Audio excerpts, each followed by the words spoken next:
Hey guys, Ivan here, and in today's video we're gonna talk a little bit more about the Pittsburgh and some other things as well. We got the scorecards, we got the comments from other top open bodybuilders talking about Krizo's win, and you'll see a couple of other interesting things. So guys, I gotta say, I am so genuinely happy for my boy Krizo that he actually won this show. Again, I don't know this guy personally. I have no idea what he's like, but you know, I've been following him on social media and he seems like such a genuine, nice guy. I mean, take a look at his reaction here. He's so modest, and even if he lost here, he would not.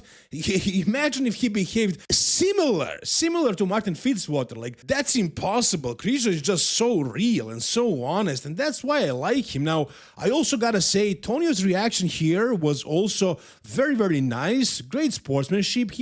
He almost seemed like he was happy for Krizo. I mean, of course, he was super sad that he didn't win. You can't expect him to be happy that he lost, especially second show. You know, after the New York, we all thought he's ahead of Krizo in standings, and the Mr. Olympia is going to defeat him, but now, basically, they brought the same shape, same look, and you have Krizo winning, which kind of means that the only reason why Krizo lost at a New York was his posing. Not the physique, and that's the way I saw it, guys, as well. If you watch my channel, if you watch the other podcasts I do, you know what my take is, and I thought Krizo just had a better physique, just didn't know how to present it, and the scorecard showed it. Even with the terrible posing, Krizo still almost won, which means that he's that much more dominant than Tonio. So he beat Tonio also at a bigger and more important show. Derek Lansford calls Arnold Classic, Mr. Olympia, and Pittsburgh the Big Three. Because last year he had a triple crown, and Krizo has one of those 3 crowns this year. One crown was won by Andrew Jack, the second one by Krizo, and then the Mr. Olympia, we'll see if somebody else is gonna win the third one, or maybe one of these guys are gonna win it. Guys, I don't think it's impossible to see Krizo win the Mr. Olympia. I know it's not realistic, and even if he cracked the top 5, top 6, which is his goal, top 6, that would be huge. That would be huge. The top 6 is that first top tier. So I know he's hoping for that, but guys, with his quality, with his size, with this conditioning, and basically every time he shows up, basically perfect peak, he can potentially even win the Mr. Olympia. Maybe not this year, but in a couple of years, if he added some more density to the chest and back mainly, some more size in the glutes and the hamstrings, and also the most important thing by far is learning how to present himself. That's the biggest thing for Krizo. His posing improved for this show compared to the New York and all the other shows before. But if he actually learned how to hit these poses that he's doing perfectly without any mistakes, if he presented his body in the best way possible, and also if he learned how to go through rounds and rounds and rounds, because of the Mr. Olympia, who knows how many rounds are the guys going to have to go through. If his stamina, if his condition for posing is good, he can really go a long way. So yes, there is a lot of work Krizo needs to do, but sky is the limit for this guy, guys. Sky is the limit. Now, let's take a listen to what the top guys, top open bodybuilders, let's say the biggest competition to Krizo now, because he kind of smoked Tonio. I mean, this is basically Tonio at his peak physique. Like, how much better can he get? And I don't know if I can see him improving anymore at this point. I mean, he kind of maxed out his physique. Yeah, sure, he might get a little bit bigger, but as far as the conditioning, the peak, the fullness,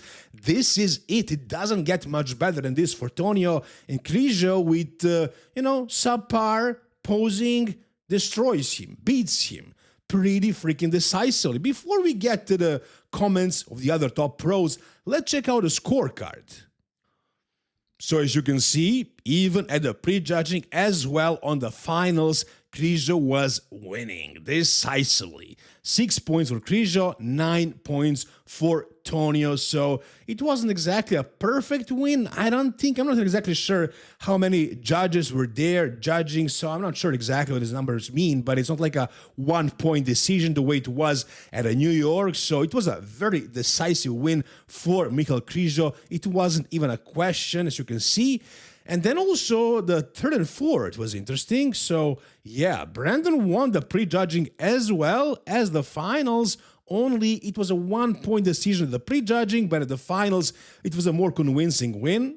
And then also fifth and sixth, Blessing of Oribu and Rafael Brandao. That was also pretty close, especially the prejudging. Blessing still won, but at the finals, it was a locked win for Blessing. So the entire top six was very, very interesting. But yeah, again, I'm really happy that Krizo won, that he showed crazy amount of muscle with great conditioning and pretty good, decent presentation for the first time ever.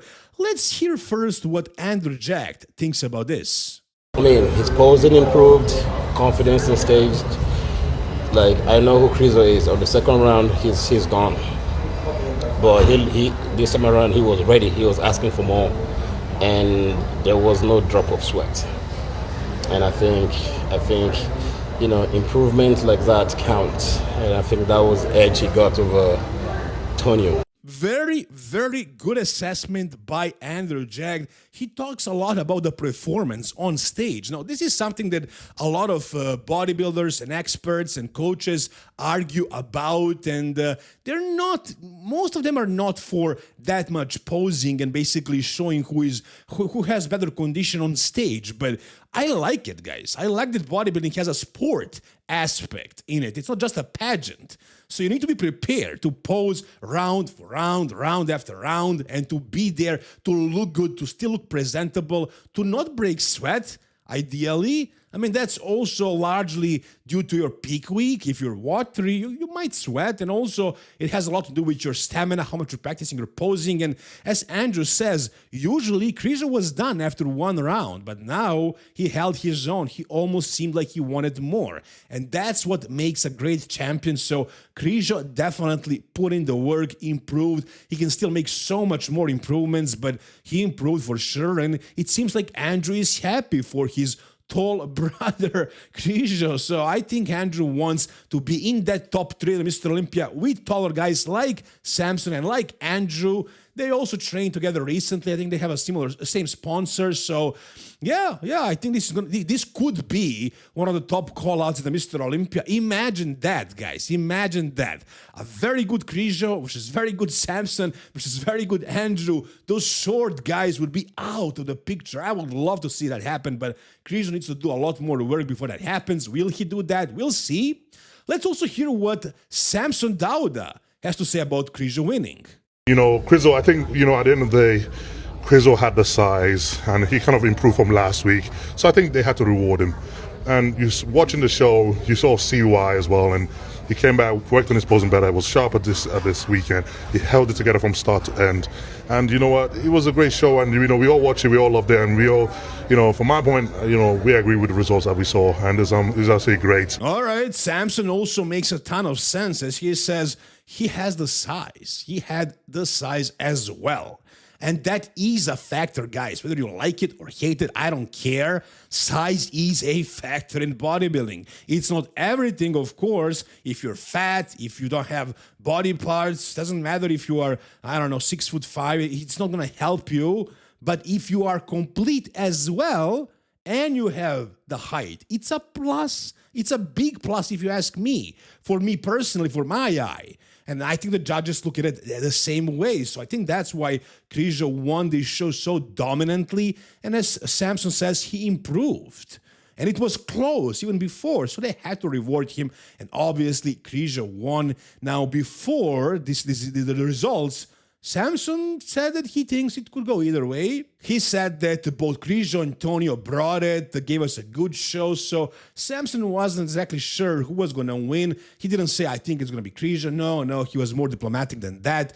But basically everybody else thought that Tonio was going to win. I'm so surprised by that.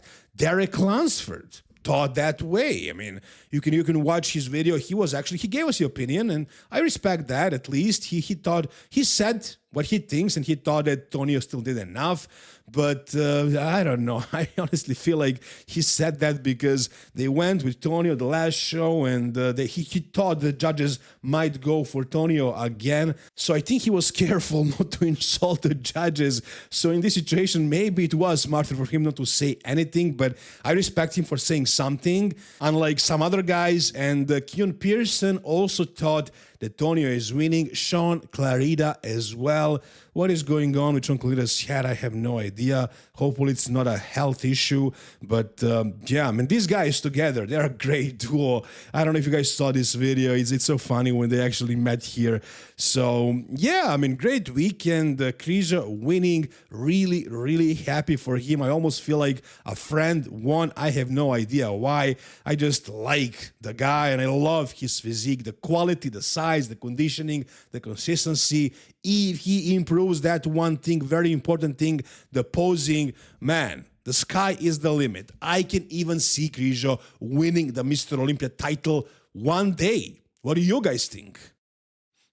All right, now I gotta cover something. I don't know if you guys are gonna enjoy this part of the video, but somebody DM'd me recently and they told me that they would like me to cover men's physique from time to time at the bigger shows, and I said I just don't have a lot of interest in it. I coach men's physique athletes for sure, and when they compete, I love to watch them and cheer for them, and when I'm at the shows live, I still watch the men's physique, but to watch them on the live streams, I'm not that interested. However, the only guy that I kind of have some interest in their physique, that would be Ali Bilal. When I saw him at the Arnold Classic that one year, he looked so freaking impressive with that midsection.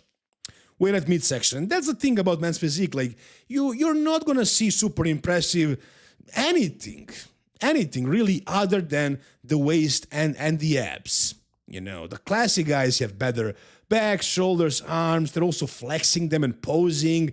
Of course, bodybuilders do have that as well. Classic guys also have the nice structure, small waist, and so on. What men's physique guys have that is interesting to see is the abs. What is so special about Ryan Terry's physique? I mean, I don't see it. It's not that. He's just a small guy with really good conditioning and, you know, good conditioning in the midsection, and that's it, really. He has a pretty good back. Ali Bilal with his abs, it's just something special, man. That being said, he didn't deserve to win this show. He did not. I saw these photos, this front pose, I don't know what they call it, but the front pose and the back pose, and I thought because of the back, mainly, Ali would lose this show. That's his biggest weakness, I would say, his back. The other guy has crazy back, and I thought a lot of people would be happy to see Ali lose because he's cocky, he's arrogant, he's very confident, let's put it that way. But I love it. He's a showman. He's definitely getting the attention from other media sources by behaving the way he's behaving. And he has this charisma. He has this, again, confidence or arrogance, whatever you want to call it. So I love what he's doing. And, you know, I wanted to see him still win. I mean, I don't really care too much, but I don't dislike the guy. I think he's a showman, and that's it. I think he's a good guy. I think he's a nice guy as well. But yeah, I think this guy was better from the back, and that's just it. But I'm still the only men's physique guys that I'm a fan of would be Ali Bilal right here, because this midsection is something special, man. So even though he didn't win this show, he won the previous one, the New York Pro, and he's coming to the Mr. Olympia. Will he be able to win the Mr. Olympia? I mean, we'll see. I think he needs to improve his back dramatically in order to win the Mr. Olympia, to ensure that he wins that. But from the front, I don't think anybody can look better than this with these crazy abs and chest and everything from the front, the symmetry, the shape. The guy has crazy men's physique structure. Oh, and lastly, we got something very interesting, something crazy, and that's this Krinickis Albertas guy who just competed in the middle, actually at the peak of his off-season. This is him one day before the show, and it was his last day of the off season as well, because he plans on competing at this fall, I think September, October, but he has regionals right now, and he wasn't gonna get in shape. I think you need to be top 5 in the regionals to qualify for the pro qualifier, and if your country has a regional show, you have to do that show. So it's kind of like a stupid rule, really. I mean, you need to do the show just to support the NPC, but you're going to get qualified anyway, so he doesn't care about getting conditioned. As you can see, he's joking here, saying that he's shredded. He got out on the stage, he put a tan on, some oil on, he pumped up, and man, he looked freaky. I mean, let's look at this as a guest posing. This is looking insane right here. Also, the conditioning isn't that bad for his peak of season and how big he is. I mean, he's definitely holding a lot of water, some fat as well, but he's so dense, so thick that he can't look fat, right? We've seen so many top professional bodybuilders look worse at their guest posing throughout the year. Like, for example, remember, rest in peace, Sean Roden, that one year, the way he looked on the guest posing, and there are many examples like that. So this is good for the peak of season, but this is a show. But he doesn't care. I don't know if he won. I think he deserved a victory here. The other guys don't seem that much more conditioned. I mean, sure, the one guy is leaner, but nobody has the size that Albertas here or Krinickis has. And those quads, man, those quads are just, what the hell? What the hell? Look at these freaking quads. They're insane how big they are. This is ridiculous. After seeing that Chinese 212 guy and now this monster right here, what the hell are these guys doing? What the hell are these kids doing with their quads? What training are they doing? I'm really curious because this is insane.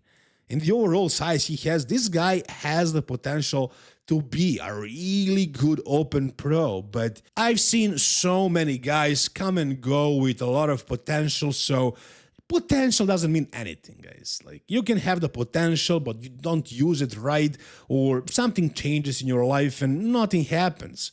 You know, you need to prove yourself by being consistent for years and years and years, even decades, and then we can talk about you potentially achieving something, but just having the potential doesn't mean anything. Does he have the potential? He absolutely does.